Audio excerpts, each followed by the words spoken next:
जिस रात सोनू ने पहली बार कर्ण पिशाचिनी को बुलाया, उसी रात उसे समझ आ गया कि कुछ आवाजें सिर्फ सुनने के लिए नहीं होती, कुछ आवाजें जिंदगी खा जाती है।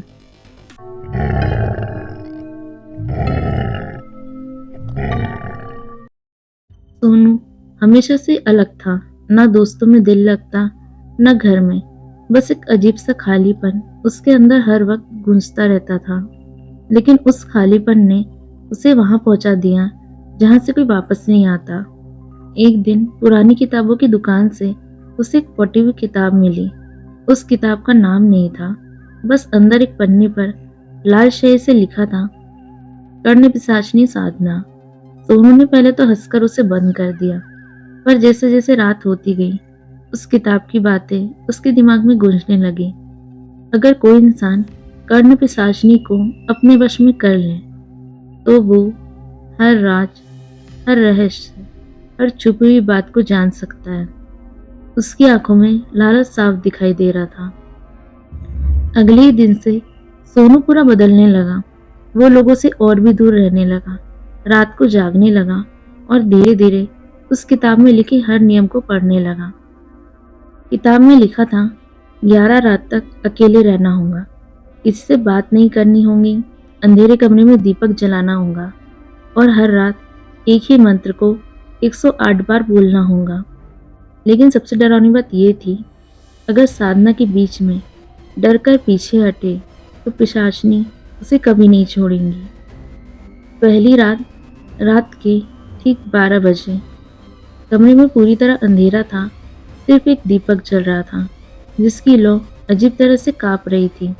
सोनू जमीन पर बैठा और उसने मंत्र पढ़ना शुरू किया।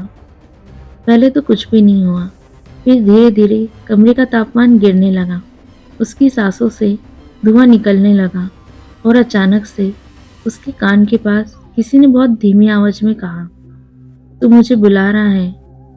सोनू का दिल जोर जोर से धड़कने लगा, लेकिन उसने किताब की बात याद रखी कि डरना नहीं है।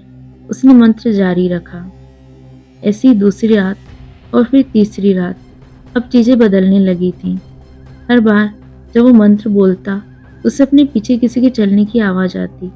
कभी दरवाजा खुद ब खुद खुल जाता, कभी दीपक बिना हवा के बुझ जाता। लेकिन सबसे डरावना था वो आवाज जो हर रात उसके कान के और करीब आती जा रही थी। तू मुझे क्यों बुला रहा है सोनू? पहली बार उसने अपना नाम सुना, सोनू का गला सूख गया। उसने कभी किसी को ये नहीं बताया था कि वे साधना कर रहा है। फिर ये आवाज उसका नाम कैसे जानती थी? चौथी रात और अब पांचवी रात। अब सोनू सो नहीं पा रहा था। जैसे ही वो आंख बंद करता, उसे लगता कोई उसके बहुत पास खड़ा है, उसके कान के बिल्कुल पास। उसे अपने कान के बिल्कुल पास में किसी की ठंडी सांसें महसूस होती थी। और फिर मैं आ रही हूँ। ऐसी छठवीं रात और फिर सातवीं रात। उस दिन कुछ अलग हुआ।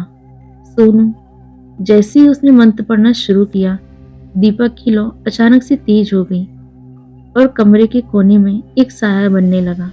धीरे धीरे वो साया एक औरत की आकृति में बदल गया। लंबे बिखरे बाल, झुकी हुई गर्दन और आंखें जो पूरी तरह काली थी। सोनू की सांसें अटकने लगी, लेकिन किताब के नियम के मुताबिक उसे आंखें नहीं मिलानी थी। जैसे उसने नजर हटाई, वो साया गायब हो गया। लेकिन उसी पर उसके कान में एक जोरदार आवाज गूंजी, अब तो मुझे देख सकता है, लेकिन मुझसे बच नहीं सकता। अब आई नौवीं रात। अब सोनू पूरी तरह बदल चुका था। उसकी आंखों के नीचे काले घेरे हो गए थे, चेहरा पूरा पीला पड़ गया था और होठ पूरे सूख चुके थे। लेकिन उसकी आंखों में एक अजीब सी पागलपन था। उसे अब डर नहीं लग रहा था, बल्कि वो उस पिशाचिनी का इंतजार कर रहा था। जैसे उसने मंत्र शुरू किया, कमरा अचानक से कांपने लगा।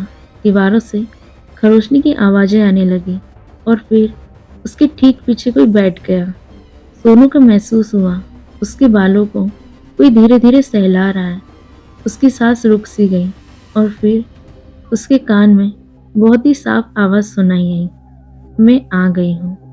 और उसी पर सोनू के सामने दीवार पर खून से एक शब्द लिखा हुआ दिखाई दिया, मूल्य।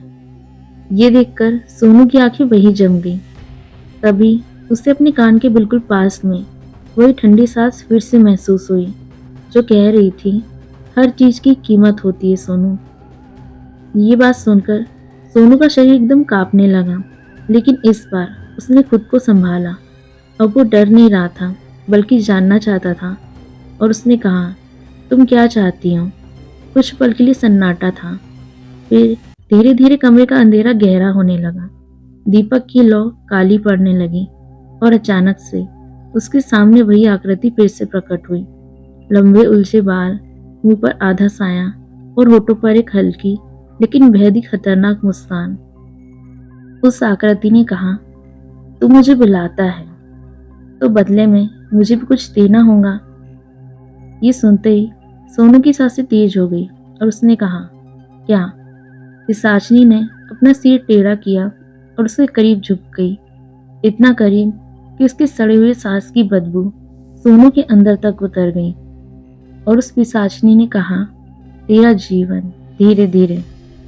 अगली सुबह जब सोनू की आंख खुली तो उसे सब कुछ सपना लग रहा था, लेकिन जैसे ही वो उठा उसके कान से हल्का सा खून बह रहा था।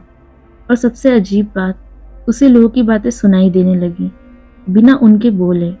गली में चलते हुए हर इंसान के पास से गुजरते ही उसके दिमाग में आवाज गूंजती, ये आदमी झूठ बोल रहा है, इस औरत के मन में लालच है, ये लड़का तुझसे नफरत करता है। ये सब कुछ सुनकर सोनू चौंक गया। उसे अब सबके मन की बातें सुनाई दे रही थी। वो खुशी से पागल होने लगा। मुझे सब पता चल जाता है, सब कुछ। उसने पहली बार उस शक्ति का आनंद लिया। लेकिन उसी रात जैसे ही अंधेरा हुआ, कमरे में फिर से वही ठंड फैल गई। और फिर उसके कान के अंदर से ही आवाज आई, तू खुश है?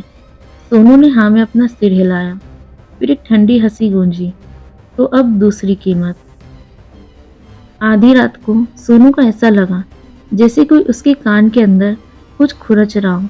वो दर्द से चीख उठा, लेकिन चीख बाहर नहीं आई, जैसे किसी ने उसकी आवाज ही छीन ली हो। सुबह जब वो उठा, उसकी आवाज पूरी तरह गायब थी। वो बोल भी नहीं पा रहा था। अब सोनू सिर्फ सुन सकता था, लेकिन बोल नहीं सकता था। लोग उसे पागल समझने लगे। लेकिन उसके अंदर एक और बदलाव हो रहा था। अब वो सिर्फ लोगों के मन की बातें नहीं सुनता था, बल्कि वो आवाज हर वक्त उसके साथ रहने लगी थी, हर पल, हर सेकंड। और उससे बोलती थी, तू अकेला नहीं है, मैं हमेशा तेरे साथ हूँ। एक रात सोनू ने हिम्मत करके आईने में देखा, और जैसे उसने खुद को देखा, उसकी सांसें रुक सी गईं। आईने में उसके पीछे वही पिशाचिनी खड़ी थी, लेकिन इस बार वो धुंधली नहीं थी, वो बिल्कुल साफ दिख रही थी। और सबसे डरावनी बात, उसका चेहरा अब सोनू के बिल्कुल पास था।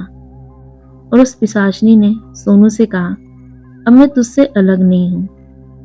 और फिर धीरे धीरे सोनू को ये महसूस होने लगा कि उसके विचार भी बदल रहे हैं। और वो जो सोचता है उसमें उसकी खुद की आवाज कम और उस पिशाचिनी की आवाज ज्यादा होती है। जैसे, तू मेरा है, तेरी आत्मा अब मेरी है।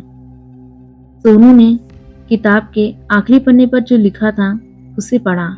उसमें लिखा था, कर्ण पिशाचिनी ज्ञान देती है, लेकिन बदले में इंसान को खुद में समान लेती है।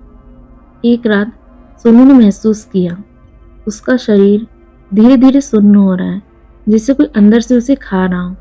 और उसके कान के अंदर अब सिर्फ एक ही आवाज गूंज रही थी, अब आखिरी कीमत बाकी है। उसका शरीर अब उसका अपना नहीं लग रहा था। उसके हाथ कांप रहे थे, पैरों में कोई जान नहीं थी। और सबसे डरावनी बात, उसके विचार अब उसके नहीं थे। घड़ी में जैसी 12 बजे, दीपक अपने आप जल उठा, लेकिन इस बार लौ पीली नहीं, काली थी। वो कमरा जैसे किसी और दुनिया में बदल चुका हो। दीवारों पर अजीब परछाइयां हिल रही थी, जिससे वो सभी जिंदा हों। और फिर सोनू के सामने वो खड़ी थी, इस बार पहले से भी ज्यादा डरावनी। उसकी आंखें अब पूरी तरह काली नहीं थी, उनमें हल्की लाल चमक थी। पिशाचिनी ने सोनू से कहा, तूने सब कुछ पा लिया, हर राज, हर सच, हर छुपी हुई बात।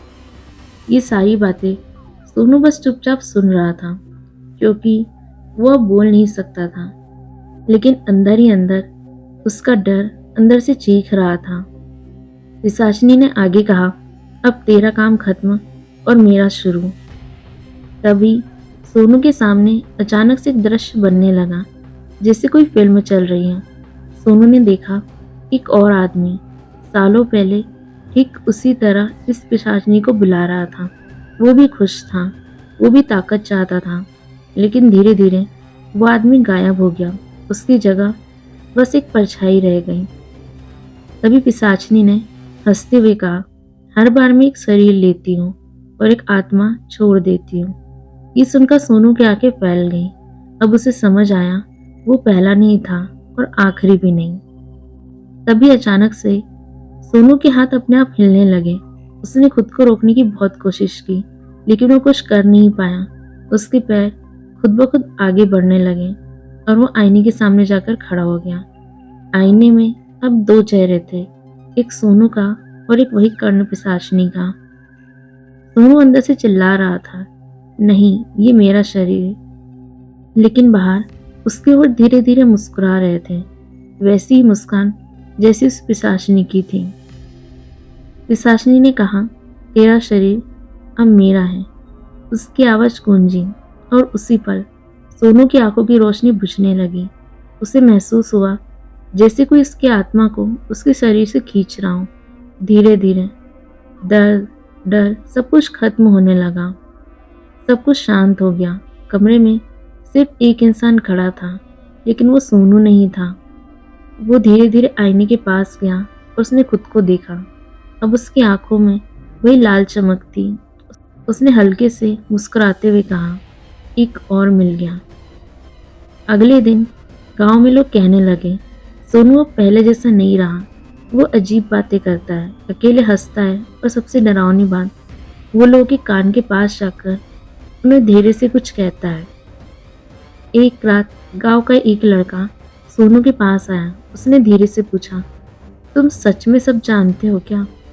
सोनू मुस्कुराया और उसके कान के पास जाकर उसने धीरे से कहा, अगर जानना है तो मुझे बुला। यहाँ पर सोनू नहीं बोल रहा था, वो कर्ण पिशाचिनी बोल रही थी जो सोनू के अंदर है। क्योंकि कुछ आवाजें सिर्फ सुनने के लिए नहीं होती, कुछ आवाजें तुम्हें खत्म करने के लिए होती हैं।